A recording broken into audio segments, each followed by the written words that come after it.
Mike, turn your games down. Hi, we're to a movie episode of Games My Mom Found. I am Mike Albertin, and who's got candy with razor blades with me tonight? I'm Tiffany Albertin, and that's all I got. Hey everybody, it's Kenneth Sanity, and I am the writing on the wall, the whisper in the classroom. And I'm Bill from A Gamer Looks at 40, and what do the good know, except what the bad teach them by their excesses? That was good. God, that's a good quote. Yeah, it is.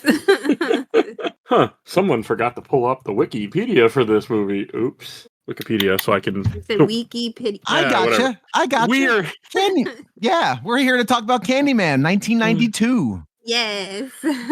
Directed by Bernard Rose, screenplay by Bernard Rose, base story. I didn't know that. Yes. It's Indeed. time for Tiffany's bed. So you got another Clyde Barker thing worked in, Ken?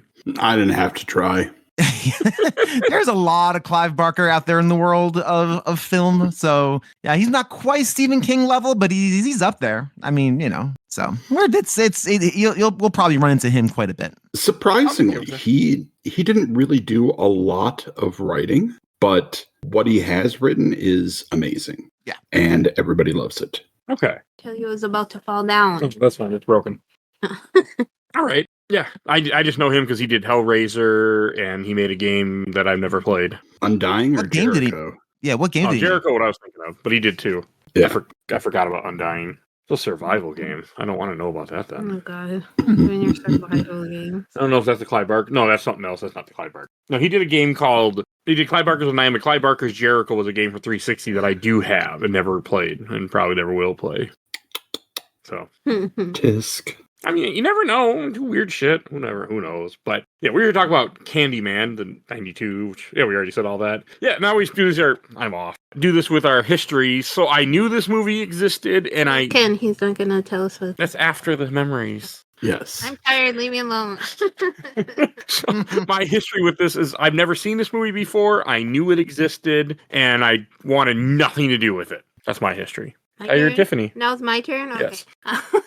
So I don't know if this is one I saw with my dad, and I don't think I saw it when it came out, but it was definitely like a thing after it came out. People wanted to do the Candyman thing. Like it replaced Bloody Mary, and everybody wanted to do it. Anyways. All right, Ken. God, that sounds like a horrible idea. Yeah, forget that. No chance. My history with this is broad and expansive. Basically, I saw this movie when I was like 14, I think. And because I live so close to Chicago, this kind of hit home for me. So it was, I've watched it several times since. I can believe that. Surprise! Yeah. And Bill. I've never seen this before. This was my first viewing. So yeah. Never seen it before. No history. I just knew of it, of course, through all the others, everything that's around this movie, but I've never seen it before. So this was brand new. Nice. That always makes me happy when I can do that for you, Bill or Ken. Like when I get you guys to watch something you've never seen. It's very rare. For Mike, it happens all the time, but I feel like it's very rare for you. I mean, I didn't want with horror movies, especially because I never was exposed to that on purpose. You just weren't exposed to a lot. I'm trying to realize that. Yeah, I played a lot of video games. I think I did more games. I think that was my passion. Movies? Yeah. That's fair. And I'm the opposite. So I just played a lot of games and didn't really watch a lot of movies. And there was a point in my life where I played a lot of Final Fantasy 11, unfortunately. So there was that too. Well, yeah. Whereas nothing like coming home from work, putting on the TV next to you, and sitting in Juneau with Seek Party on for 3 hours and doing nothing but just watching the random soap drama on TV at the time or something bullshit. So, yeah. Weird. What a weird world. Don't miss that game. But that's whereas it's a little more odd for Bill and I to not catch something because we are both students of the cinema. Yes. Quite. I mean, you guys have definitely changed how I view it. Well, that's great. I really hope that we've also changed the way the audience thinks about films. Yeah. Honestly, in my mind, there are no bad movies. There are just movies that aren't for me. but I can still find things to recognize about them that are worthwhile. That's a fair point. I mean, I will say there are some bad movies, completely just bad, but most of the time it's one or the other. I think I've changed from that to bad movie to that was interesting or that was really weird. There's some outright bad shit, mate. Like what? Name it. Can't think of the top of my head, but I know there's bad shit, and I know we've done it. So, but I can't think of stuff at the moment. But Ken, what is the plot of this movie? All right, I have a plot. Helen Lyle, a grad student at the prestigious University of Illinois, is working on a dissertation about urban legends when she hears about the legend of Candyman from one of the janitorial staff. While she ignores every warning sign thrown at her by the universe trying to save her white ass, she becomes more driven and intent on unraveling this myth from its basis in reality. Once the legendary Candyman comes calling, however, Helen begins to become attached to a trail of bodies that leaves the Chicago housing project truly believing in the supernatural and the audience avoiding the reflection in mirrors. Ooh, chilling. Dun, Dun, dun, dun, indeed. Fantastic. I did not realize this movie was set in Chicago until the first scene. I went, "Oh, that's Chicago."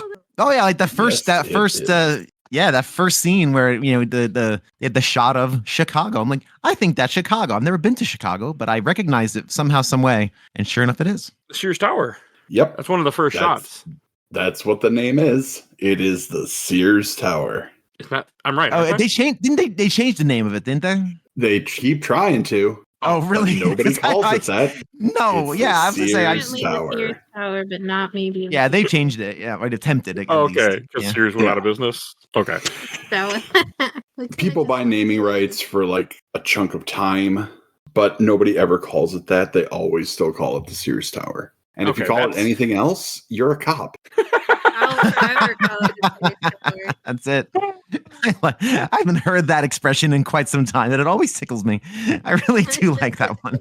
I haven't heard that in a while. That's good. We should talk a little bit about this director, and we should probably talk because I've never seen anything else he's done. Mr. Sanity, have you seen anything else directed by the one and only Bernard Rose? Yes, absolutely. I have. Bernard Rose did a movie in 1994 called Immortal Beloved. And it's a film about Ludwig van Beethoven, who is played by Gary Oldman. Let's go. Oh, come on now. And it's basically just kind of like Beethoven going through his life. And then after he dies, his assistant reads that his estate, music, and affairs will be left to his immortal beloved. But who is that? And it's all trying to track down this person, and Gary Oldman plays him in flashbacks. It's a pretty good movie. Okay, interesting. All right, I'm going through his filmography. I've not seen. Did I see that version of Frankenstein? I did not. So yeah, I'm not familiar. So that's interesting. Okay. Yeah. Now, have I seen anything else? No, I have not. Okay. But it should be noted that this is the first movie that he both wrote and directed, which would become largely his career moving forward. Yes. His horror movies? Writing and directing. Oh, okay. Yeah, directing his own work. Yeah. Okay. He's kind of like one of those directors that's always had work to do and has kind of existed on the periphery and made himself a nice living by it. Like nothing that you would have run out to see, but he's continuing to do work. So good for him. I have never heard of a single movie on this list besides Candyman. Oh, but I bet you've heard of the music videos he directed. Ooh, yes. Mike's he not directed a music video fan. Red Red Wine by UB40. That song? That is definitely not Yep. The videos for Relax and Welcome to the Pleasure Dome by Frankie Goes to Hollywood. So like I only know one of those 4 songs. And Small Town Boy by Bronski Beat. I don't know that one, but the videos for Relax and Welcome to the Pleasure Dome are actually rather good. And Relax is a sensational song. They're very interesting videos. Oh boy, are they. I have no idea how Relax even made it on MTV, but it sure did. Yeah. A little bit controversial was that video. A little bit. That was back in the day that nobody gave a fuck. So.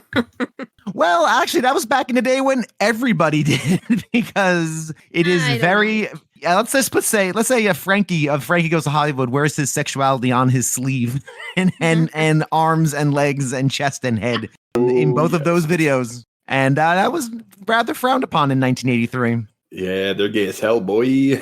Oh boy. Oh boy. There is no wordplay. All the wordplay goes out the window and you actually see the videos to those songs. But anyway, I did not realize he did music videos. Yeah. And also if you want to hear a really good Frankie Goes to Hollywood. Sorry, go ahead. I was gonna say, I don't know. I never knew who this guy was. Still don't. I don't think so. Well, he's a British filmmaker. Yep. So No, probably. that may be why you're not terribly familiar. I think it's more me. Yes, I That too. But you haven't really had a lot of work to choose from with him. But he did work with Jim Henson on the last season of The Muppet Show and Dark Crystal. Yep. Ooh, I already like him. So, There you go. Yeah.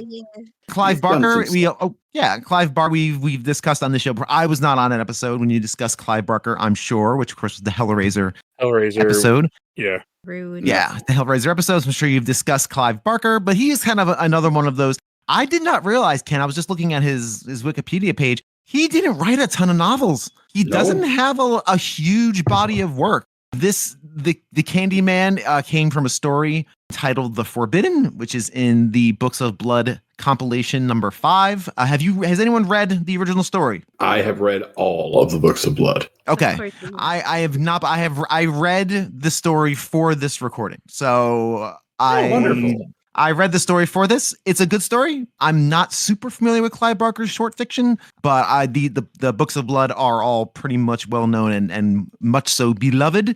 It's pretty relatively faithful to the story, kind of sorta. The film goes further in some of the weird mind screwery that goes on in it, but whereas the story is much more straightforward, kind of a straightforward boogeyman, but a lot of the elements are there. It's actually a little more brutal than the actual the movie. It's quite a bit more brutal than the movie goes. Yeah. It's also substantially more British. The movie changes the race of Candyman. Yes. I think some people weren't happy with that, correct? Well, there's always going to be people that are unhappy with something, especially when it involves race. Yeah. But personally, I think it works for the best, honestly. So where I did agree.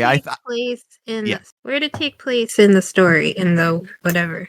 Took England. place over in England. On a block of council flats or whatever. Yeah, council so block. Similarly, housing projects. Oh, okay. But it was more a story about social class, whereas this one is more, it still has elements of the social class, but it also has race tension as well. Yeah. And I think the race tension of the actual movie is really good. Again, it's another one of those movies where it works. The horror exists on a number of different levels, kind of like Carrie, where the horror exists in different levels, and I really appreciate it. And I gotta say, the jump scares in this got me for the most part. Like it really did. I love really well executed by Mr. Rose there. There's some good moments in the I am not a big horror fan. I'm becoming more of one. Stop now. You've seen so much horror. You have I'm a becoming poster one a little that bit. you're scratching off. Yeah. Which is rude. He wouldn't do it for me, but he does it for y'all. I'm not happy about that. That's just rude. He doesn't do it happy for us. He's doing it for the podcast. Yeah, he's doing it for the show. He's not really yeah, exactly. He wouldn't have done it unless you guys asked him to. Because I asked him to do a lot of these way before and he refused. Well, he bought the poster, right? Yeah. And now he's however he gets to the well, it doesn't really matter, Tiff. You sow the seeds, we're just watering it. And actually the promise of content that gets clicks, let's be honest, that's what's really driving a lot of these. Not really, actually. I shouldn't say that. I shouldn't say that. If that was I mean, it's really about I should do that as a content creator at times, but I don't. It's more based on what I want to do and what other people around me want to do. Where I feel like, yeah, you do a lot with me. I owe you to do something you want. Tiffany. This is not. You're right. I will back. Tiffany. I will back off that comment. That was silly the second I said it because we do all sorts of weird stuff on the show. You were thinking of a regular podcaster or YouTuber. I don't think I fall in that category.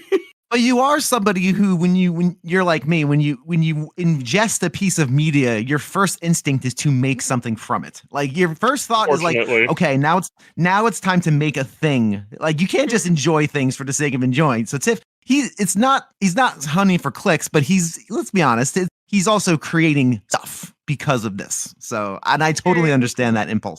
Well, before you guys, I really didn't like horror movies. Like, I do to a degree. Like, I found out this movie is my kind of horror movie again. Not too gory, has some jump scares, and it has some really good moments in it. I like movies where it has, like, legend and lore behind it. Yes. This one covers And the that. fact that there's so much racism as a focal point, and they don't just use it just to use it for fuck's sake. They do it really well. It makes sense for the movie. Like, and that's where you get me on board. Like when you have stuff, because you have things in this movie that like it all makes sense while you're doing it towards the story. Then I'm like, oh, you got me. Like bravo, like you're doing it right.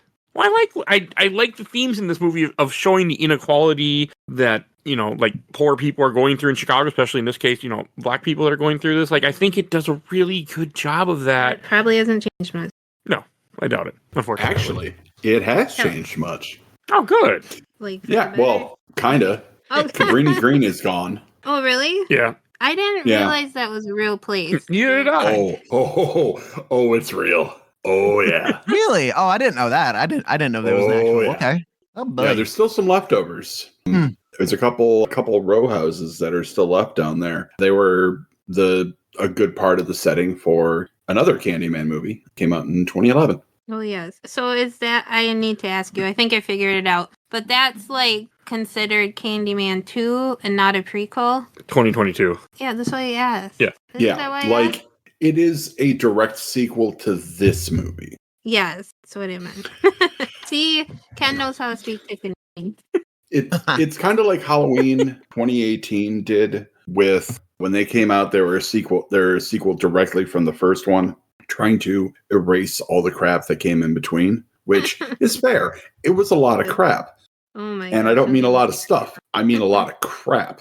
But Candyman only had one really crappy movie, and that was Candyman Day of the Dead. Candyman The third 3. one. Yeah. So I thought I had seen the other two, but when they were like describing them on YouTube, I don't think I have seen the other two. I saw the new one, but not the other two. Farewell to the Flesh is a little hokey, and it moves the story to New Orleans, which doesn't make any sense. So is that like a prequel? No. Telling his story? I mean, they do tell his story. Like everybody, well, not everybody, but most people know that Candyman is not his real name. He was actually an artist by the name of Daniel Robitaille. That was not introduced until Candyman Farewell to the Flesh. Oh. This movie never brings up his name at all. No, you're right. They just call him Candyman, which I thought was weird. In the flashbacks, they just called him Candyman. Mm-hmm. And, you know, that's fine. It gives us more to work with in the sequels, but it's such an odd piece of lore to be stuck in a second movie and not the first one. Yeah, but they didn't really examine the legend of Candyman because they do like white people do. They blunder into shit that they shouldn't be involved in. And boy, oh boy, is blunder the right word? Yeah, blunder is definitely the right word in this. Sachet into things. I'll be fine. Answer is no, you won't. The blunder is definitely the correct verbiage for that, for sure. Sure. This movie is very. I think this movie is incredibly well made. I think this is my main thought process is this is very, very good. I think the performances by and large are all really good. I think the music things are actually great. I love the actual Candyman theme. I think is really, really solid and strong. Oh my God. Let's talk about that music. Yeah, let's talk about it. Oh, minimalist composer Philip Glass composed the soundtrack for both this and Farewell to the Flesh. Okay. And he's an interesting fella. Sure is.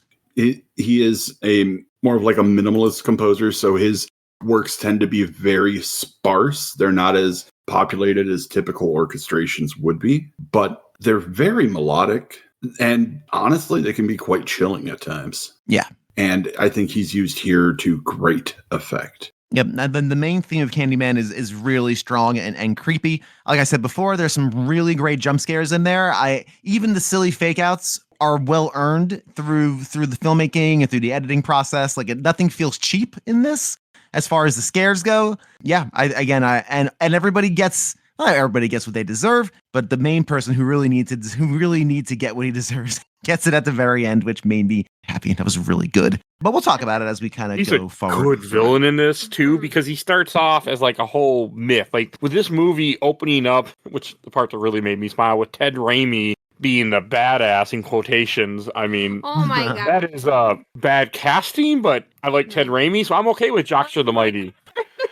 But it's not, it's not the guy I would portray when he said, "Oh, that's not, that guy's the bad guy that this woman likes." All right, and then it's Ted Raimi, and I'm like, no, that don't work for me. But I like it. Well, do consider that this was 1992. This is before most people knew who Ted Raimi was. No, right. But just the way he looks. He looks too much like a geek. I'm sorry. I mean, he plays a geek in Xena when he's in the modern day stuff. But he's got a leather jacket. I mean, look, have leather jacket be, it just comes with it. It comes with a little tag that you put on yourself that says badass. They're just like, you are the coolest now. I like it. I mean, I just like that whole intro where the girl is all hot for him, but she's like, all right, let's do something dangerous before we fuck, and we're going to do Candyman in the mirror, and just her getting like she's like, wait downstairs for me, and I didn't even realize she's babysitting somebody else's kid, and her version of babysitting like, I'm just gonna get laid. Oh, it is? Okay. Hey, baby's asleep, man. Right. Did we see the baby, or was it? I think we did. I don't think we were paying attention, but I think there's a scene of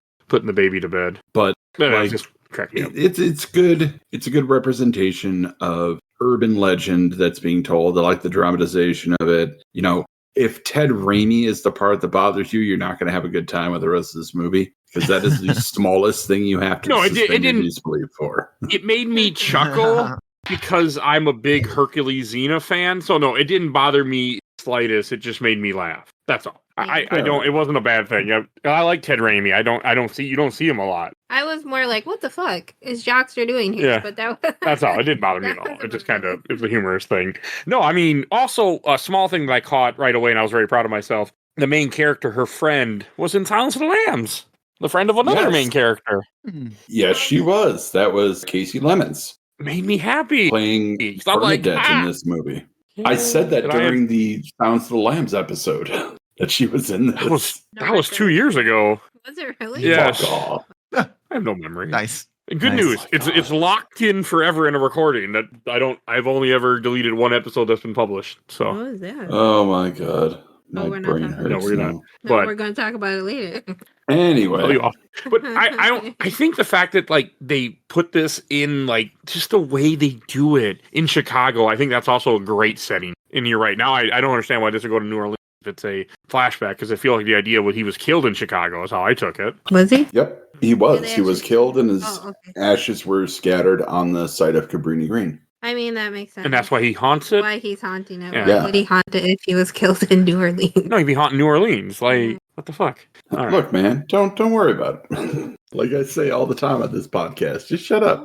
It's fine. I mean, that's not what we're talking about, so it doesn't matter. But that's the second movie that I've actually never seen, but now I want to. I do, too. I realized I've never seen. I mean, didn't go into that expecting this, but also Tony Todd, we got to talk about him real quick. Yes. Oh my God, yes, we do. He just I was thinking, embodied this character. He did. And the first scene you see is his shoes of him. Yeah. Yep. The shoes with those damnably awesome houndstooth pants. Yes. It's just like, yo. Candyman's got some style. Like that jacket is really cool. The one thing I love about the design of Candyman in this, and of course the feature is the bloody stump with the hook stuffed into it. I love the detail of that one screw that's like jauntily sticking out. Like they didn't bother whoever affixed the hook into his meat and bone, like just didn't screw it in all the way and was like, I don't know why, but that haphazard screw sticking out is really unsettling in a lot of great ways. I love that detail. I don't know why. I can't explain. Because you're a homeowner and you're a dad. Is that the dad thing coming out? He sees the screw, he's like, well, someone should fix that. God, would you please get out the electric screwdriver and come on, get it in there? But it's just like jauntily sticking out like someone, it's good enough. Good enough for our Candyman. I don't know. It's a really chilling detail that I really like. To be fair, they just shoved it in there, didn't they? Yeah, probably. They say that they cut his hand off with a rusty knife. Like, you had to add rusty? Ugh. Yes, you have to. Of course. You have to. I Give mean, them more character. The details are important. Well, also, but why are you using a rusty knife? But I guess you really hate the fucker, so you're like, we want a torch, which That's the point. kind of topical at times. Yeah. So hey, Yeah. lo and behold, This was not the first movie that I saw Tony Todd in. First movie I saw Tony Todd in was 1990's Night of the Living Dead remake. But this was probably the movie that had him go from, that one guy in Platoon or that guy who played the vet in Colors into, this movie turned him into Tony fucking Todd. Mm-hmm. Agreed. I forgot he's in that really good Night of the Living Dead remake. Original's better, but that remake is good. He's all. I think the first time I saw Tony Todd, I didn't know who it was in Star Trek Next Generation. He played Kern, one of the Klingons in Next Gen. So I get great. He is so good. He embodies this character, and a lot of his lines are pulled directly from the short story, including the one I did in the open, which is probably one of the most memorable ones. A lot of his lines are pulled directly from the short story, and it has just the right amount of menace and seduction and almost like a vampire. In a way, I really enjoyed the balance that he provides to it. He's not over the top evil. He's not cheesy. And this is a cheesy kind of concept. This is folklore, right? This is like modern folklore type of horror, and he plays it just enough, just right. Like, it's just a beautifully pitch perfect performance. He is incredibly good in this. His voice is perfect for this. The way he talks. Oh, it's butter. Yeah, it really is good. Yeah, he's great. Virginia Madsen in the lead is also very good as our university graduate student turned accused killer of many. And did not see that turn coming. Did not see. Just didn't see that coming. And boy, oh boy, what a great turn that is. She's great in this as well. She really is. But I thought she was at Gillian Anderson. She looks kind of like her. I really did. She kind of does look like a blonde Gillian Anderson at times. Mm-hmm. It was in the first scene but as it went on, that kind of lost it for me. But in the first scene, I was like, "Oh, look, it's Scully." It was not Scully. but also, another thing I want to mention about Tony Todd is actually I didn't realize almost a year ago when he passed away in November of last year. Ken, you had said we need to do Candyman 1 and then the 22 one or whatever I'm down for that one. Mm-hmm. And I finally honored that. So this is our tribute to you, Tony Todd. Thank you. That hit me hard when he died. Yeah, I felt awful. Well, you had just met him not that long before. The year before, I think. Yeah. And he was such a nice man. He said, I told him it was a movie I watched with my dad, and my dad passed away, and he said, I'll pray for your dad, and I just about cried. Aw. Yeah, it was really sweet. She was so happy. He didn't have to do that, but he was just a good dude. He didn't. Oh, he didn't. And well done. That stuck with me, but because we meet a decent amount of celebrities now at cons, and it was something that stuck with me. And when I was watching this movie, it's one of those deaths. Man, it is too bad we lost him too soon. Mm-hmm. He was only 69. I didn't realize how sick he was until I saw Final Destination, the last one. Ooh, sure. Oh man, yeah, that was rough. That was. But he left behind a hell of a filmography. Oh yeah. He did stuff that, I still haven't seen. So Same. I'm glad for that. He's a great actor. Gone too soon, yes, but thank God he left us behind some amazing things. Right. Yeah, not many actors can say, "Hey, I'm in 3 or 4 movies a year." If you look through his filmography, he's always working, and good for him. It's fantastic. It was fantastic, and definitely taken too soon for sure. Glad to hear he was nice at a con. And this is gonna be off topic. I apologize, but we can just go right back on topic after this. As somebody who would never no offense, I've said this before on the show. I would never stand in line for any length of time to see really anybody, except for maybe there's a few people. Are they ever not nice? Like, yes, we had really. One or two. Yeah, we had one bad experience. I can't imagine standing in line for hours and paying money to get a signature for somebody for them not to be at least cordial. Oh. She was barely cordial. Like, barely. Who's this?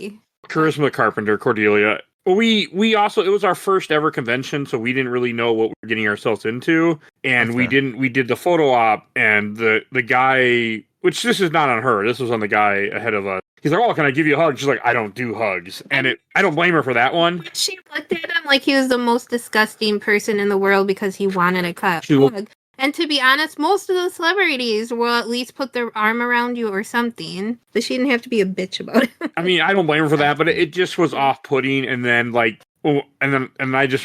never even. And it was also our first, and we didn't really know what the hell we were doing. Where now, like, I understand. Yeah. She also had nobody in her line either. That whole day that we were standing there, I didn't see anyone go up to really meet her. Got it. So, which is not normal for a con. I know. Yeah. Now. For 4 hours, and it is painful. Chick Flannery. Hey, you know what? If it's worth it, it's worth it. So back to Candyman. Yes, thank you. The movie. No, you're fine. Yeah, I think I think again a lot of the scares are really good. It's nice and gory at parts. So Michael, you said that this is your kind of horror. What about it makes it like yours? It's not that gory. Like there's one violent scene because all the killings are off screen. And I prefer that, actually. Who would guess? But the killing when the doctor gets murdered by the hook, that's the most gruesome one. Even then, that's off screen. I was going to say, you can't really see him because he's behind the doctor. And it's all just really a lot of suspense. Yeah. That's what does it for me. Yeah. You see a lot of aftermath in this movie. There's lots of after effects. And I do appreciate that, again, as somebody who is not squeamish when it comes to things like that. The aftermath effects is a nice change of pace for sure, especially given the vintage of it. And it's just also like the fact that like she's being framed for something, and that's what a lot of this movie is, her running away because she's framed for murder. Why does she always pick up the weapon? I know. Always. She picks up the weapon. I hope that if I'm ever in a situation where I wake up and there's a dead body next to me, I am just going to not touch a single fucking thing. She would be thinking in that capacity, though. I don't think I would grab a knife unless somebody was coming at me. Let me ask you this. Let me ask you all this. If somebody says, "Hey, there's a murder man that appears when you say his name 5 times," are you going to say that name 5 times? No. Well, you're like several up on Helen Lyle then. So give her a break. If you noticed earlier we did this recording, I only said it 2 times. I stopped. Ooh, let's go. No, we are not. No. We are not saying it, period. There is a mirror. No, there's no mirror down here. Still, I don't fuck around with Look, I believe on erring on the side of caution. I too do not believe that if I say Candyman 5 times, a man, Tony Todd's going to show up with a hook and take me out. I don't think that's going to happen. Why? Tony Todd. But there's no reason to. Like, there's no reason to. You know, I did it. Why would I? Listen, I don't think it will. I'm pretty confident in that. But why tempt the fates, right? Like, why I already hate mirrors. Yeah, let's not give me more reason to not like me, okay? All right, Discord. This is your call to action. Let's get Mike to watch Kiefer Sutherland's horror movie, Mirrors. We will next year.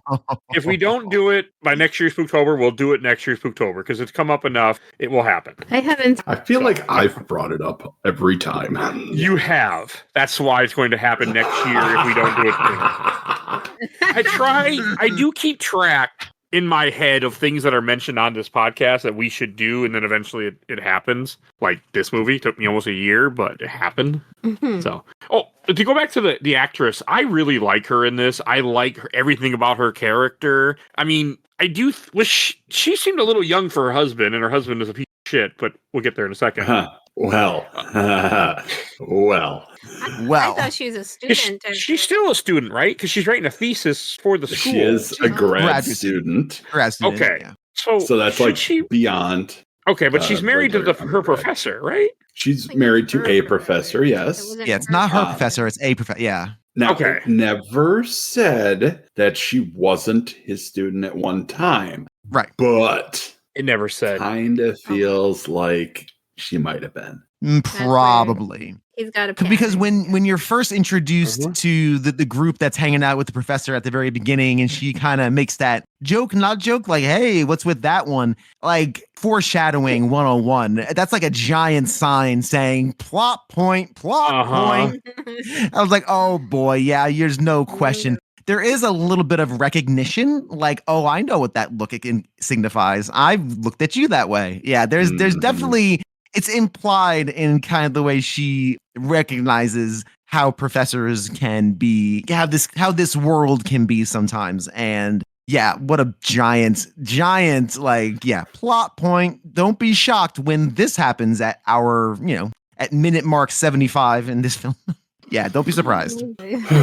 Boy. Oh, but I love how that scene wears its heart on his sleeve. Like the way that you see them talking until she shows up, and then the way the woman looks at her, at the guy's wife. I'm like, yep, they're fucking. I'm like, even if this movie doesn't go back to it, because when I first saw it, I thought maybe the movie might not go back. I'm like, they're fucking. Period. No question. Well, she even acknowledges it. The wife. Yeah, and I love that. And then I wasn't expecting it to come back, though. I just wasn't sure if they were going to go down that route or not. And they did. Oh, that was wonderful. Everything with Stacy is fucking great. My question for you, Mike, is do you recognize Virginia Madsen? No. I do not. I'm going to look her up now that you mentioned it. I was just going to tell you that we recently watched something. It was Maria Sunderland on the Swamp Thing series. Oh.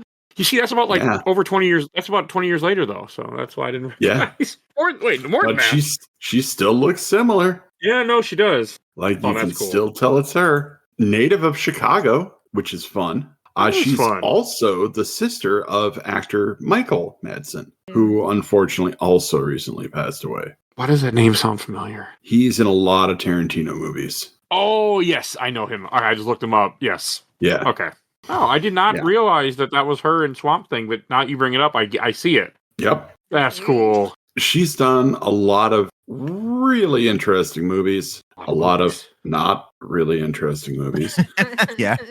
But but she's done some good stuff, and she is still doing stuff. So that's awesome. Big up. She was also appeared vocally in the 2021 Candyman, which is fun. Yep. Oh, I like it. I didn't think I would, but I like it. That movie. Yeah, you watched it randomly while I was recording. It was not randomly. It was because I was meeting the actors. And she's in Star Trek too. So props right there. She's in a Star Trek. There you go. One of the worst Star Treks, Voyager, but hey, she's in Star Trek. So be quiet. Shush you. Voyager's great. I like Voyager a lot. So some of Voyager's I like rough. Enterprise more than Voyager. Okay. My wife likes Enterprise too. Jane will support Enterprise. But no, I mean she does make some dumb decisions. I do like the fact that a lot. Okay, but I like the fact that she talks to the mirror, but then nothing happens till way later to her. Well, there are some arguments that could be made. I would be happy to make them. Sure. In which that she's like the saying of the name doesn't do anything. It's when she's talking shit about Candyman where he's like, "Oh, I gotta go slap a bitch." Because he says, actively trying to dissuade people from believing in Candyman. It's just a myth. You're wrong. And he's like, "Ooh, keep my name out your mouth."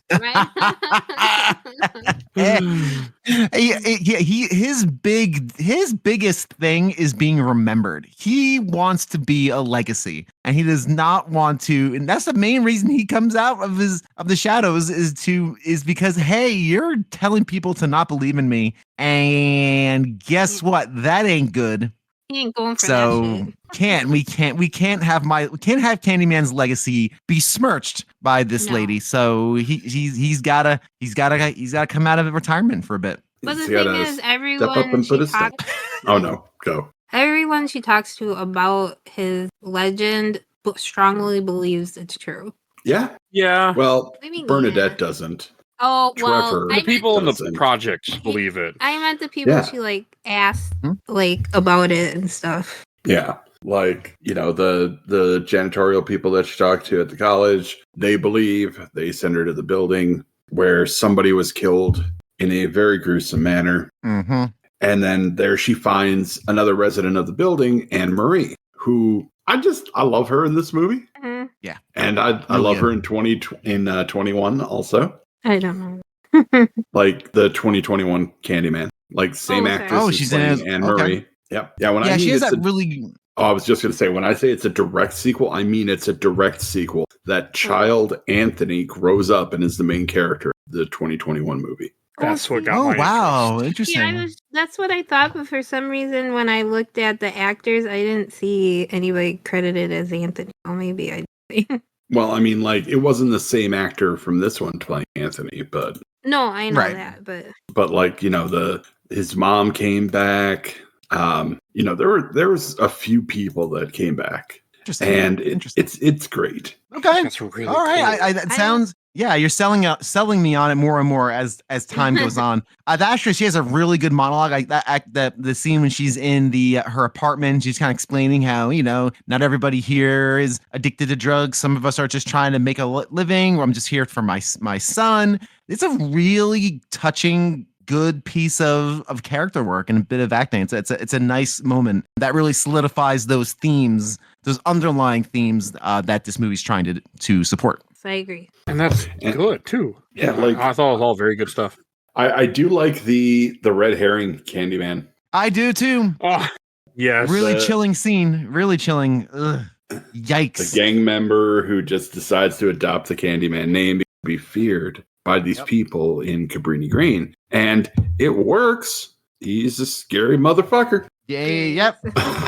I like it. I like the idea that there's this guy that takes over that, like, when she's looking for him, and you see the kid when she's in the bathroom taking the picture, kid's like, "You're the Candyman." And I'm like, what the fuck? Like, I was really confused. I'm like, did Tony Todd come out of the fucking, nether realm to be here all of a sudden? Because he knows so many people believe in it, and I don't know if they were Candyman, but that still shook people that someone was like, "I'm the Candyman." I was also thinking, like, he just hits her with the hook. I'm like, shouldn't you, like, do more damage and just hit her in the face with a hook? It was the base of it.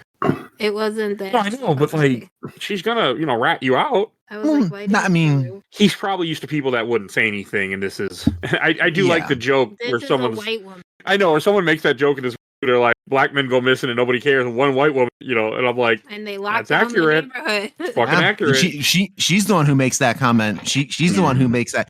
And boy, oh boy, her eye does not look good after that. Boy, that's some good makeup. I was... Yeah. It really is. Holy. I mean... And then it just clears right up. It clears right up. It's pretty Okay, good. I was under the impression that it was like maybe a week or two later, but I don't know. It's probably a couple months, maybe. Yeah, that's I kind of think what it I was assumed. only like they don't really say, but it sounds Right. like it's a day later and it looks better. It can't be a day later. Like, we I know for know. a fact, because her mother hit her face. I'll send you pictures if you want. No, but No. and like they're just her eye was bad. Like, it took like weeks for it to really recover. Like, that shit don't recover in a day. Like, I've even had pink eye. It don't recover in a day. But like, it didn't show up till like almost a day and a half later. yeah, but like in this movie, like it could be the next day that she's in, It's with magic. the police. Like, she would have had to go to the hospital soon. Like, I know I'm looking more into this, but I was under the impression that it had been like a few weeks, not the next day. But again, movie magic. So Really? no. So Anyways, we're about that improvising here. Candyman. But no, it bothered me. But another thing about the husband that I want to say is, like, when he jumps, like, after she says Candyman, he jumps in the bed all drunk. It scares the shit out of Yeah. her. Oh my Great god! scare. I told Mike he would have been dead if he did that to me. I would have grabbed the nearest object and whacked him over the head. She's not kidding. No, I hit him with a vacuum one time. I scared her. I was vacuuming and he touches me. I swung around and smacked him with the vacuum. Surprised I never did that again. I was like, don't ever do that again. We haven't talked about the husband really at all. He's an asshole. He's good, though, in this. He plays a He good is. asshole. Xander Berkeley. Where else would I know him from? Because he looks familiar. Oh gosh, there's That's a a lot. Yeah, he's been around. He's done a lot of work over the years. Yeah. Help me, guys. Let's see. Oh, Terminator 2, Judgment Day. Yep. Sure He really was watched that the one day. shitty stepdad. Yep, these What pops. is it with being a shitty person? He's a good Hey. shitty person. If you got a type, hey, if you got some skills, utilize them. He was in Apollo 13, Few Good Men. He was in The Rock with Tony Todd. I remember that movie. I remember Tony Todd in the movie. I remember that. I did not remember that. He's been in a lot of stuff, some big stuff, some small stuff, but he has been around and he's done stuff. Oh yeah, for sure. Yeah, he's good in this as well as again the just another source of evil surrounding our lead heroine here. Just another bad person, and again, yeah. Like, if anybody wants to watch a good Sanderman, 2020 there was a movie that came out called The Dark and the Wicked. Ooh. It was directed by Brian Bertino. I recommend that highly. Okay. Highly. All right, you got my attention. I would have said to watch it. You would have been like, "That's nice." Highly. You are correct. Now one of the big differences between the source material short story and in the movie is that the baby in the short story, which is why we say that it's much more brutal than the movie, actually dies. Is oh boy, and Mr. Clive Barker is not shy in his use of verbiage when it comes to this fact, and so that's a big difference between the book. I actually prefer this version of it, the film version, to the story. I think it adds a little more drama. Actually, my little opening line for this podcast was going to be the Candyman, coochie coochie coo. But I just that initial line is so good. I was like, I can't really do a good Tony Todd. I don't want to besmirch the man's legacy by doing a poor impersonation. So I'll use that now as a throwaway. But that is a big difference between the short story and this movie. And I prefer what the movie did. I think it adds a little more tension. I think it puts the focus more on the character, Virginia Madsen's character, and on the character of Candyman himself, because that could overshadow something in a movie. Yeah, and the fact that, like, I think she has 3 different times where she ends up involved in murder. Yeah, there's 3 murders. Well, one's murder of a dog, and then that was a little poor puppers. I mean, like, her just waking up, like, in a place with no, like, idea where she is, covered in blood, like, I do like that. Like, where they go with that, where instead of him killing her, he just keeps putting her in places. The first time they gave her the benefit of the doubt. The second time she got committed. Oh, yeah, there was no benefit of doubt when she was found. Her friend was found dead. Can we talk about the makeup on her friend when she's dead? Yeah. I'm like, is she a zombie? What's going on? YouTube we watched for that guy's like, you can tell that makeup artist didn't know what a black woman was. Whoa, right? That's what he said. Oh, really? Is that what he said? Yeah. That's pretty accurate. Tiff got upset because he's like, this movie came out before I was born. Like, turn this off right now. Can't. But yeah, no, he made that comment. It was pretty funny because it's bad. Like, she shouldn't look like that. She wouldn't look like that. Yeah. No. It was like he was trying to make her for a black and white movie. That's what I thought of.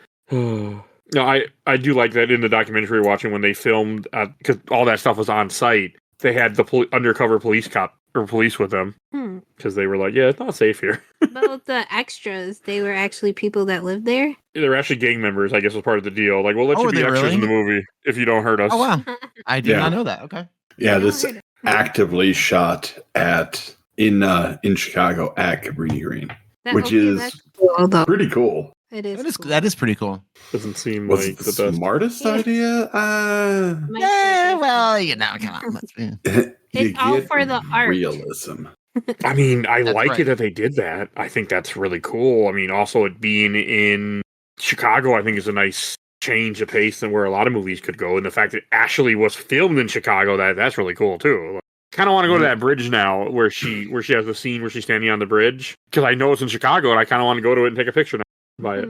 I have long wanted to go to just different locations, like take a couple days and just wander around Chicago and just go to different movie locations. And this would be one of them. Yeah. I'm part of a group on Facebook called Historic Film Locations. So I'll see people that post stuff like that. And that's where it gets me ideas like, I should go check that out someday. That's cool. Like New York, I'm going to, there's a few places I have to go to. Like Serendipity. I'm going there when I visit New York someday. Dork. Anyway. Right? That's one place I don't. But I do want to say the part, like, when she gets committed to the mental asylum, I think all that really fucking well done. And then... yeah. Probably a little too accurate, but... Yeah, I mean, I like how she's there for a month. She's like, they're like, you've been highly sedated. I mean, that's... With Thorazine. Like, wow. Like, I don't even know what that is, and it sounds bad. Thorazine's bad. Yeah, that stuff doesn't sound good. And of course, again, her surrounded by horrors, like her, the people, the nurses who don't care, and it just, that bothered me. I mean, that's probably how you become when you work in those type of things, but it's like, at least try to be like decent to your patients, no matter what. Like, they didn't care this lady killed 2 people. I feel like I would still treat you decent because you're one of my patients. I mean, I treat my residents well, but psych ward is probably a whole different thing. Yeah, especially with murderers and stuff. I don't know. I just feel like treat people decent when you can. It definitely helps. Yeah. That's just who I am, though. So, but no, I mean, all that, like, when I do like how she escapes, because essentially Candyman, after he kills her doctor, he breaks the window, then she just shimmies out. I'm like, yeah, I'm good. And what a great scene of him escaping backwards. Oh so my good. God. Love that. That was such a great moment. He backwards through the window. Great stuff. Like, and Tony Todd with some style. I'm pretty sure I read somewhere that his back got fucked up doing that. Which wouldn't surprise me. They actually pulled him through the window. I thought it was like a reverse. He jumped and then they reversed. You can actually see him get pulled backwards. No, that's a good scene though. I like. I mean, you think it'd be a window that was made to be smashed, so it wouldn't be as traumatizing on the body. You would think there were some physical things going on in the making of this movie. One of the big ones was the bees. We haven't really talked about the bee motif. Lots of bees in this movie, and if you don't like bees, you're bees. You made 25,000 grand off of those bees. I do not like bees. I am actually. They will kill me. So watching this is a problem. Oh, sorry. Well, evidently, I just don't like bees. I get that. Like that is understandable. I've seen My Girl too many times, and I've been stung by enough bees. I know what happens. What is wrong with movies in the 90s? Like 90s and late 80s, they all fucking traumatize the shit out of you. Thank God for that. Well, it sounds like you and Virginia Madsen have something in common, because she is also very allergic to bee stings. So, in the making of those scenes, the directors had to use freshly hatched, non-stinging and non-flying bees for the scene, because Madsen is very allergic to bee stings, and everyone got stung at least once, regardless. Even though they had all sorts of protections in place, I guess everyone other than Virginia Madsen got stung. I guess maybe she did too, but she is very allergic, so they had to use. From getting stung, though, I didn't know. So they use bees that were pre-stinging, like young bees that don't have stingers yet, and that's kind of how they. But a lot of those they were unable to do that. Actually, when Tony Todd negotiated a bonus of $1,000 for each of the 23 bee stings that he received during filming, my dude got stung 23 times, and he had a bonus clause in his contract stating, "Hey, you owe me $1,000 every time I get stung by one of these godforsaken things." And he walked away 23 grand richer. Yeah, he did. Oh man, that part when they're in his mouth, just ugh. I know he has a mouth gap, like he had like a thing in his mouth so they couldn't go down his throat. But yeah, yep, he had like an appliance in his mouth that prevented them from actually getting in there. Ugh. Mm-hmm. I was not a fan. Give me the heebie-jeebies. Not great, but really good, really good visuals. And love the fact that they went for it. They used more than 200,000 real honeybees. Yikes! And how many, I wonder, die during filming? Because bugs always die. The bees are evil. Who cares? Actually, I shouldn't say that. We need bees. Bees are vital. It's the wasps you don't need. Yes, we need bees. Wasps. We need bees. Wasps can, wasps. I will not kill a bee or hurt a bee. Now, a wasp, on the other hand, I have no problems. So. That's it. Spray with as much poison as you can. Oh, those things are fucking bad. My favorite story with wasps is when my dad was in the monastery. He said that they had a bunch of koi fish. So at one point he sprayed the wasp in the morning when they were all, and then they were like barely moving, and then he took the nest and went above the koi pond and just shook them all into the koi pond. What? Did the koi fish? No, the koi they thought it was great. He said they just were, they were just jumping up and eating. The wasps were not okay from the poison. I mean, I don't know. food, but hey, they ate it, so, you know. Did they float up into the water later? Not the way the story goes, but who knows? But that's what I thought. No, but yeah, the bee stuff is like, oh, that was... And when she gets out of the hospital and she escapes and she goes home, I don't know why home, and I guess she didn't know where to go. But when her husband had moved in the new girlfriend... Yeah. And painting everything pink. I really wanted her to just say Candyman, Candyman, Candyman like 5 times real fast, and just all of a sudden like summoning a dark lord. Of course, he gets it at the very, very end when she becomes the new candy person, basically. But it's boy, oh boy. And what great filmmaking too, to let that scene just play out, because that scene just happens. And nothing really happens. It's just tension. The college girl is nervous about what's going to happen. The Trevor doesn't know what's going to happen. Are they going to call the hospital? Are they not going to call the hospital? She's kind of like digging the fact that she holds this kind of power now. I love that scene. And the most that happens is she throws some paint against the wall. Not a big deal. They were going to paint it that horrendous color anyway. Not that big a deal. Pepto-Bismol paint. Yes, why would you paint anything that color? Heinous. That's the biggest crime. Color. Forget the affair. Your decor is just horrendous. I was like, what are you doing here? Like, so bad. And then the fact the girl's just there, like, your wife isn't even, like, she hasn't even actually been committed yet or anything. And you already moved in your girlfriend. Like, my God, buddy, wait, why don't you wait a little bit first? What I didn't like is when his wife dies and then the girlfriend's like all pissy because he won't pay attention to her. And I'm like, yeah, he's having an affair, but his wife still died. He's grieving. Give him a little break. Oh, yeah, she did really not like that. Yeah, she was... She was like a spoiled little toddler. Slamming that steak around, like... Gives it better flavor. So, oh, boy. But, yeah, he gets it at the end. They don't really explain how she becomes the new candy person. No.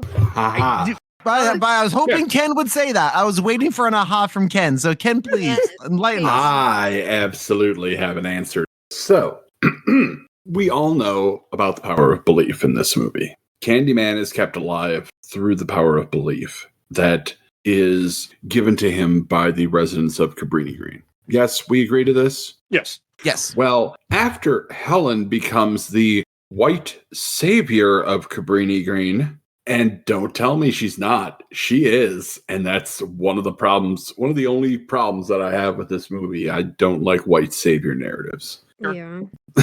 You see, at the end of the movie, there is a mural of Helen now. Yes. Yeah. So Helen is given that power. The idea of Helen is given this strength of the belief of Cabrini Green after they all show up at her funeral. And holy God, I have never seen white actors perfectly embody, oh gosh, what are we doing? There's a bunch of people that we don't know coming here, and they're bunch of black people. We're in trouble. Yeah, like every white actor in that scene looks so uncomfortable. Mm-hmm. And, props, because there is no way that upscale white folks back in the 90s would have been like, no, this is fine. Yeah, right, exactly. So why did the little boy put the hook in her coffin? Because he knew she was the new Candyman, Candy Woman? I think it was more of we found the hook after. And, thank you for doing what you did for us. We're bearing the last of our belief of Candyman with you, which may have kickstarted something. Right. Okay. I mean, that I do want to talk about a few things, but to kind of just continue on this point, like, and the fact that he brings his girlfriend to his wife's funeral. Tiff, you made a comment about that. That made me laugh. Like, what the hell? And then, like... It wasn't just his girlfriend. It was his adulteress lady. It was his side bitch. Yeah, it was his sneaky link. I mean, she should be warned that, guess what? There'll be another one just like you. See how that works. If that's what you're right, unless your relationship is different, what's going to happen? So, but I do like how he's in the bathroom crying. She's making him dinner and she's all pissed off. And then he, for some reason, he's like, I'm going to go to the mirror, and he says her name times. Fuck, that was a good ass scene when she just shows up and guts him. He knew what was going to happen. He wanted it to happen. I don't think he wanted it. I think he didn't believe it. No, he I don't. want it I to think happen. he was just I think he was just mourning. And in the natural course of mourning, in recollecting all the crapulence that he was involved in, and it's all coming back to him, and now he's recognizing truly how awful of a person he was and continues to be. And it just, I think I was just a natural part of mourning. I think that was all a big oopsie on his part. He did not see that coming. Whole movie was an oopsie for him. Oh, yeah. More like, keeping her name on his lips like a litany of prayer. Oh. Like hoping that she finds some peace, and that's his way of praying. Yeah. Okay. Sure. Because he probably didn't believe that it was a spectral thing that she had done all these murders. Oh no. Until I think he believed 100% that she killed everybody. Oh yeah. I think so she showed back up. He was so ready to move on. Yeah. He was just like, whatever. Nah, that lady, crazy. Done with her. Hey, you should come live with me. I'll paint the house whatever you want. Want to look at Pepto-Bismol the rest of your life? It probably wouldn't be that long. No, I retract that statement. Maybe a couple years. I mean, he seemed like he likes them young, so I probably wouldn't be long. He seemed like a piece of shit in multiple ways, so I doubt it'd be long. Gross. Gross indeed. Oh, but to go back, there's one scene that I really like when, good foreshadowing here, when they're walking around and she sees the giant pile of garbage. The guy's like, "Oh, that's for the bonfire." For the fuck? For the party? What party? No, I said for the party. What party? Yeah, no, the party. That's what I was thinking too. And then turned out the Candyman party. When he wakes up and sees the hook, and he's like, "Fuck it, let's go." I mean, I gotta give him props. In a horror movie, he did what I would. Let's start the fuck on fire. Like, no, like we're just lighting it off. Prop. He was smart. I mean, hey, you believe in this Candyman. You see the hook in a pile, and you're like, fire. That's how I that kind of goes along with a lot of my things in horror movies. Something starts moving that shouldn't be moving, we're lighting on fire. Someone's killing people, and you walk into a pile. Well, I guess we're just lighting the pile on fire. Sir, that doesn't always work. I know, Chucky told me otherwise, but I'm still gonna. That's my mindset. Burn. Oh, they try to burn Annabelle in the movies? They tried a lot of things. Oh, I haven't watched the movies, unfortunately. Dolls. We're just talking about dolls. This is a real person, right, Candyman? Yeah, but still, fire. So, okay, I do have a question about that. When they're in the bonfire, there's fire all around both of them, but he doesn't catch fire until she stabs him. Is that because she stabbed him? I feel like the stabbing was Helen's last bit of belief leaving. Oh, okay.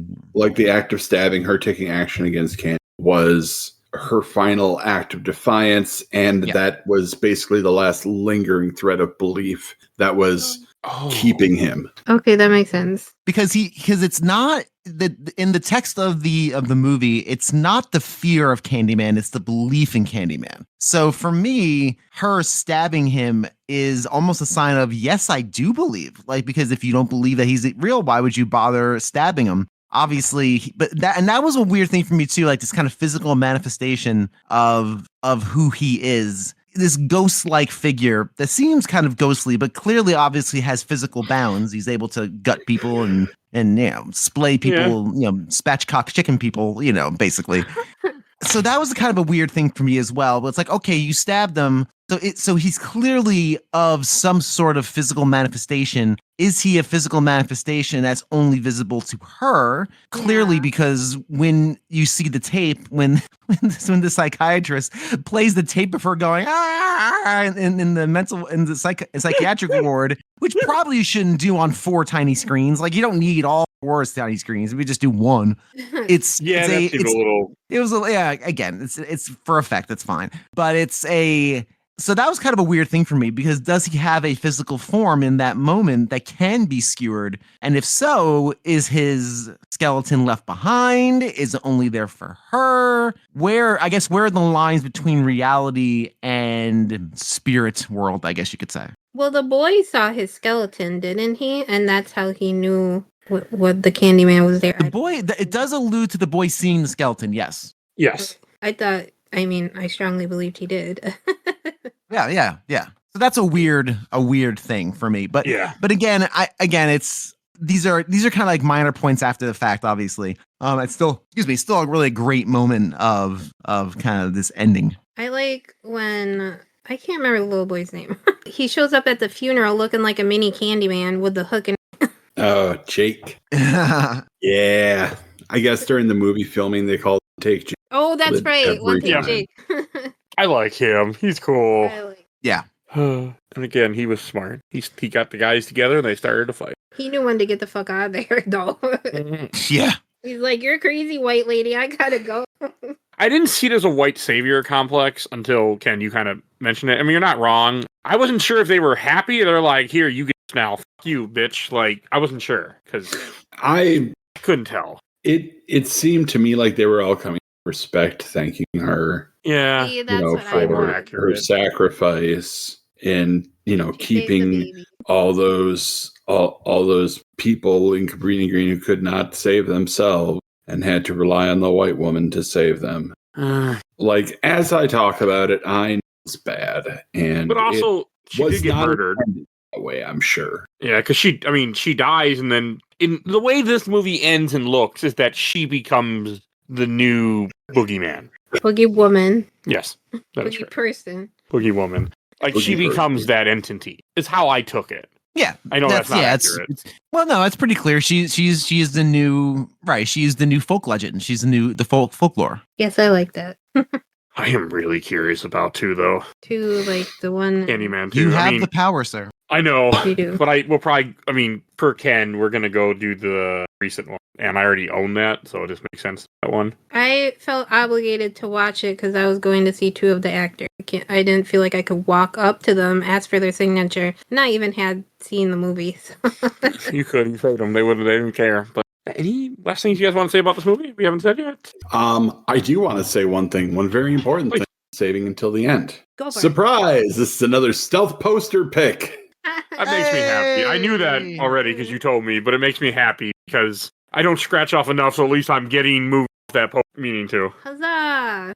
When are we scratching another one off? We were supposed to over a week ago. You just haven't done it yet. Yeah. You didn't communicate that with me. Oh. He's doing the blinking his eyes thing. Like he knows what I say is true, but he's not going to admit it. I said it in the recording. You just weren't paying attention. The recording you were on, we did carry. Recording, I'm sorry, but he did. It's okay. She doesn't listen to the recordings anyway. Apparently doesn't listen to me on them. Send the recording. So this absolutely does hold the poster, though. There have been some that have been kind of like, really, you think you got to see this movie? But this is a stone cold classic. Oh yeah, for sure. This is definitely a classic. Like it was well received in its day, and I feel like most people now look back even more fondly. I think that's fair. I mean, deserves it. Yeah, everything came together well. Burn Rose did a great job directing. Clive Barker came up with some amazing source material. All the actors did a fantastic job. Philip Glass did a soundtrack that will outlive probably this movie. Yeah. I've heard, the music box theme in other places that weren't this movie. Oh, okay. So, like, traumatized generation. It is a very classic theme, and you will probably hear it other places too. Like, I liked it. This movie's got classic written all over. Mm-hmm. Yep. I told you. He said this movie only holds a 70-ish% on Rotten Tomatoes, which seems low to me. Actually, it's 79, so basically 80%, which again still seems kind of low. Seems a little low for me, and only has 63% of the popcorn meter, which of course is the audience reviews, which is very low. I don't understand why that'd be so low. This is such a beloved movie. The critics that matter enjoyed it. So your Roger Deberts and such gave it favorable reviews. But yeah, that seems low. 79% seems low for Candyman. I think like a lot of movies, it became more popular like as time went on. New generation saw it, and that's what I think. It did, and as more people started thinking about, critical race theory and, started looking at things from a more sociological standpoint, this movie probably just got even more popular as it was cited in, papers and theses of its own. Oh, interesting. No, it was a damn good horror movie, and I don't always say that, so. No, you don't. I'm so proud of you. All right, we should go to Shelf Stacker Box. And Tiffany, why don't you lead us in? Oh, Shelf. It was like kind of watching it for the first time because I haven't seen it so long, but I remembered it, and it's definitely a Shelf for me. All right, I'll go next. I'm going to put this in the shelf, too.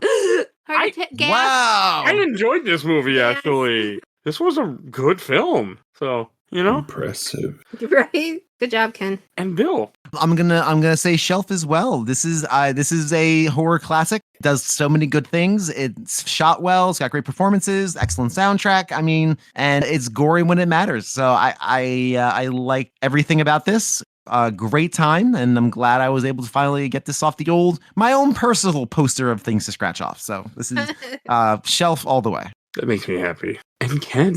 Oh, 100%. It's the shelf all day, every day. So we got a 4-shelfer here, people. Yeah. If you haven't watched Candyman, go on. I don't Certified know. for certified 4-shelfer. I mean, I would love to know how many unanimous shelves have been on this show. Again, I know people are. I don't think. Not a lot. There's some. There's got to be more than like you would think because Jurassic Park was one of them. yeah, but I mean, there's a lot of stuff that we do on here that's actually good. Are you saying we do shitty on here? Sometimes, not often. Well, see, now, again, there you go. You're getting into the subjectivity of it all. I'm doing the live-action Resident Evil movies. Those fall into the shitty line. I would agree, but that's my opinion. I know a lot of people enjoy them. I'm not one of them, but far be it from me to say that somebody is wrong for liking them. So I'm going, oh no. Oh, this is But yeah, no, I mean, usually opinions do change on here where you do have people that dislike something in general, usually it's me, but you get some weird stuff. I'm curious now. I never kept track. I know Richard keeps track, Watt keeps track of what people rank stuff as. Really? Yeah, they both do for me. They have ongoing Excel sheets and stuff. Oh my God. Richard does. I've seen it, but I can't remember what's on it, or I haven't seen it lately. But yeah, which he will now send it to me when he hears this. So most likely. But yeah, I'm curious now. Didn't see it before, but it's been a bit. All right, I'm sure AI could figure that out for us. I'm sure ChatGPT could easily suss that data for us. I've also been curious to see if AI how AI would emulate my voice, because I'm sure there's enough of me that AI could be. Oh yeah.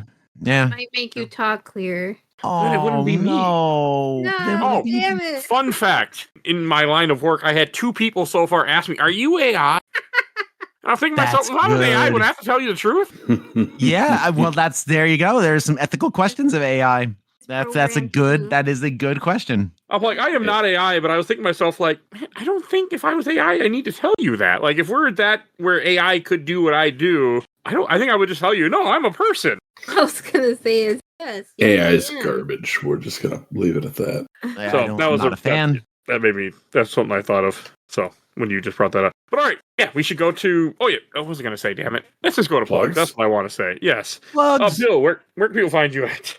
You can find me at A Gamer Looks at 40. If you enjoy retro video games and the stories behind them, then go to agamerlooksat4040.com. All of my everything is there, as well as a playlist of all the times I've been on this fine show. And it's growing. And it's growing. And it's every once in a while I go, because I have to manually update it. And every once in a while I say, I update that old list. And sure enough, I do. So go to agamerlooksat4040.com for all of my everything. You're gonna get updated a bunch coming up here soon, because I know. I know. You got me on a lot of stuff. Hey, I'm taking advantage. Yeah, listen. You're not as busy. Exactly. All right, and if you enjoyed this episode, there's over 850 other episodes of this podcast. We do movies, TV shows, video games, comics, all sorts of content. If you want to support the show, we do have a Patreon. If it's a little dark, you vote in our Patreon polls. We have 1 to 2 polls a month. Currently just 1 until I get caught up and go back to it. And that's my goal. Go back to 2 polls.